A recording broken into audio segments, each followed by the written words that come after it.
Hello and welcome to the Daily Forex Report for April 16th. We are looking at the US-Japanese yen pair. This pair broke through previous areas of support and closed lower. We are looking for this pair to continue its move to the downside. However, we could get a reversal going up to 81.29, possibly as low as 79.75. Look for some resistance around 80.99 and look for some support around 80.00.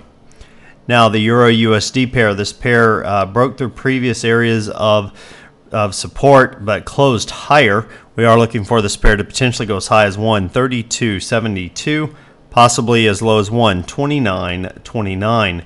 Look for some resistance around 131.95 and look for some support around 129.95. Now, the pound-US dollar pair, it closed up during this last session. We're looking for it to continue moving sideways overall. Look for it to potentially go as high as 159.99, possibly as low as 157.60. Look for some resistance around 159.15 and look for some support around 158.15. Now, the US Swiss, this pair surged to the upside, broke through previous areas of resistance, closed lower.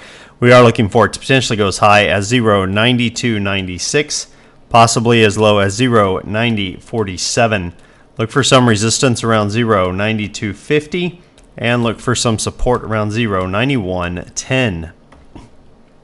Now, as far as news announcements go, at 4:30 a.m. Eastern Time, during tomorrow, we have the pound releasing their consumer price index for March. Consensus on that is that it's held at 3.4%. At 5 a.m. Eastern, we have the European Eurozone Consumer Price Index being released for March as well. Consensus on that one is that it's dropped a little bit from 2.7% down to 2.6%.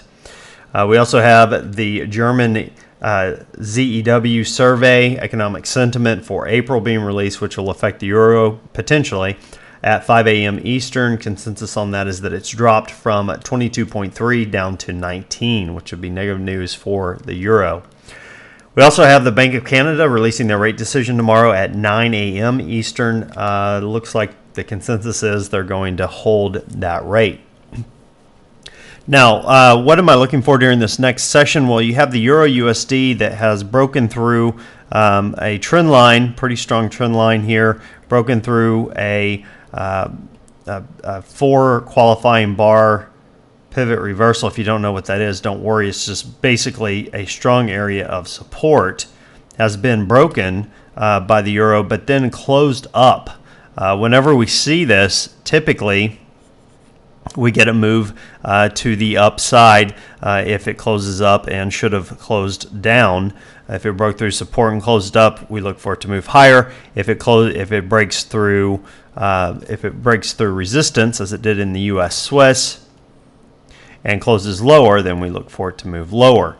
So over this next session, what I'm looking for, and let me zoom in just a little bit, basically looking for a break of today's session's high.